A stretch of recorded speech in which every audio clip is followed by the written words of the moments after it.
నిన్న పురపాలక శాఖ మంత్రి నారాయణ గారు తిరుపతిలో విలేకరులతో మాట్లాడుతూ టీడీఆర్ బాండ్లకు సంబంధించి తిరుపతిలో పెద్దగా ఏమీ జరగలేదు అని ప్రకటించినట్టుగా ఈరోజు పత్రికలలో వార్త చూశాను. ఆయన మళ్ళీ దానికి భిన్నంగా మాట్లాడినా నాకు అభ్యంతరం లేదు. ఎందువల్లంటే టీడీఆర్ బాండ్ల విషయంలో ఏ విచారణకైనా సిద్ధంగా ఉన్నామని ప్రకటిస్తున్నాను నేను. కానీ దీనికి సంబంధించి నేను ఏ రోజు కూడా స్పందించలేదు. ఏదో విమర్శలు వస్తున్నాయి, సరే చూద్దాము అనేటువంటి ధోరణిలోనే నేను వెళ్ళటం జరిగింది. జనరల్గా నా మీద వచ్చేటువంటి విమర్శలకు నేను వెంటనే స్పందించటం కూడా నాకు అలవాటు లేదు. ఇవన్నీ కూడా రాజకీయాలలో చాలా సర్వసాధారణమైనటువంటి విషయాలే కదా అని. కానీ దీని మీద ఈ రోజున ఒక వివరణ చెప్పాల్సినటువంటి అవసరం ఉన్నది అని భావిస్తున్నా. 2 సంవత్సరాలుగా దాదాపు నా మనసులో ఉన్నటువంటి అభిప్రాయం ఇది. గతంలో నేను సీఎంఓలో ఉన్నటువంటి ఒక సీనియర్ అధికారితో కూడా నేను మాట్లాడడం జరిగింది. నేను దీని మీద మాట్లాడతాను అని కూడా. కానీ ఆ రోజున వీలు కాలేదు. ఈ రోజున తప్పనిసరిగా నేను మాట్లాడక తప్పటం లేదు. దీనికి ప్రధానమైనటువంటి కారణం ఒక అవినీతిలో అనకొండ లాంటి ఒక అధికారిని, రాష్ట్రంలో ఉన్నటువంటి మంత్రులనందరినీ కూడా పూచిక పుల్లల్లాగా చూసేటువంటి అధికారిని, మరి తన శాఖకు ఇన్ఛార్జిగా ఉండేటువంటి మంత్రులనైతే లెక్క కూడా చేయనటువంటి అధికారిని,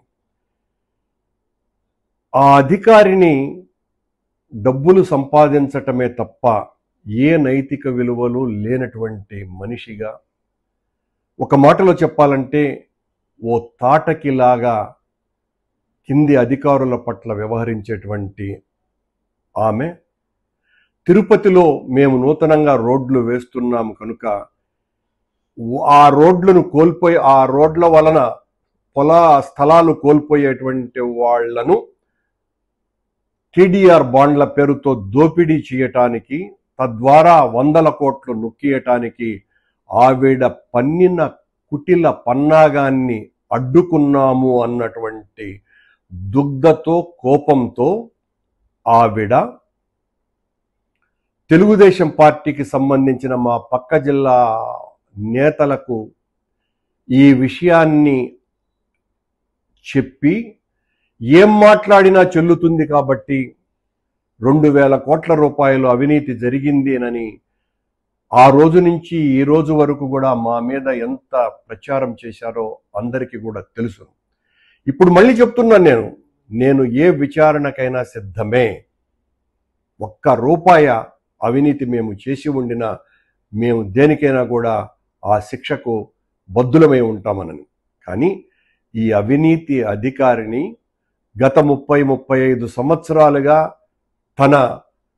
తను ఎక్కడ పనిచేసినా 100,000 కోట్ల రూపాయలు లూటీ చేసి, చివరకు అత్యున్నత న్యాయస్థానం కూడా మీ నీతి గురించి మాకు చాలా బాగా తెలుసులేనని వెటకారపు మాటలు పడ్డటువంటి అధికారిని, ఓ పూతనకు ఏమాత్రమూ తక్కువ కాదు, లంకిణి కంటే కూడా చాలా విపరీతమైనటువంటి చేష్టలు ఉన్నటువంటిది. ఆవిడ ధరించేటువంటి, రోజు ధరించే చీర ఖరీదు కనీసం అంటే 1,50,000 రూపాయలు. ఆమె చేసేటువంటి ఉద్యోగం ఏంటి, ఆమెకు వచ్చేటువంటి జీతం ఎంత, ఆవిడ ధరించేటువంటి చీరల ఖరీదు ఎంత, ఇవన్నీ కూడా నాకు చాలా స్పష్టంగా తెలుసును. రోజు 1,50,000 రూపాయలకు పైన విలువ చేసేటువంటి చీరలు ధరిస్తూ 50 లక్షల రూపాయల కంటే విలువైనటువంటి విగ్గులు ఆవిడకు దాదాపు 11 ఉన్నాయి. రోజు ఆ విగ్గులు ఒక్కొక్క రోజు ఒక్కొక్క విగ్గు ధరిస్తూ ఆవిడ దర్శనమిస్తూ ఉంటారు ఆఫీసులలో. ఆవిడ క్రింది స్థాయి అధికారులతో, ఆవిడ అసలు భూమినే కొల్లగొట్టింది అన్నటువంటి పేరు కూడా గాంచినటువంటి వ్యక్తి. ఆవిడ ఒక విలువలతో జీవితమంతా ఉద్యమాలతో పోరాటాలతో రాజకీయాలు చేసినటువంటి నా మీద కక్షగట్టి ఇక్కడ తిరుపతిలో గతించిన ఓ తెలుగుదేశం నాయకుడితో విపరీతంగా అంటగాగినటువంటి ఆవిడ నేను ఈ ఘోరాన్ని చూడలేక అడ్డుకట్ట వేశానని నా మీద తెలుగుదేశం వాళ్లను ఉసిగొల్పి 2,000 కోట్ల రూపాయల అవినీతి జరిగింది అని ప్రచారం చేయటానికి ఈ ఆధునిక రజియా సుల్తాన్ అనే కారణమని చెప్తున్నా. నేను చెబుతూనే ఒక మాట చెప్తున్నా, ఇప్పటికీ కూడా నేను ఏ విచారణకైనా మేము సిద్ధమే. ఒక్క చిన్న తప్పు కూడా జరగలేదు. తిరుపతిలో రాష్ట్రంలోనే ఎక్కడా లేనంతగా అత్యద్భుతంగా దాదాపు 21 మాస్టర్ ప్లాన్ రోడ్డులను వేసినాం. ఈ రోజున తిరుపతిలో ట్రాఫిక్ రద్దీని కేవలం ఆ 5 ఏళ్ల పరిపాలనలో మా వలన దాదాపు 70% పైగా తగ్గించగలిగినాము అంటే మా నాయకుడు జగన్మోహన్ రెడ్డి గారు నాకు ఇచ్చినటువంటి పూర్తి స్వేచ్ఛ కారణంగా నేను ఆ పని చేయగలిగిన. కానీ ఇలాంటి నీచపు ఆలోచనలు ఉండేటువంటి అధికారుల వలన సమస్యలు వస్తాయి, భరిస్తాం. రాజకీయాలలో ఇవన్నీ కూడా చాలా సహజమని, కానీ మనసులో ఉన్నటువంటి ఈ బాధను ఈ రోజున వ్యక్తీకరించక తప్పని పరిస్థితి.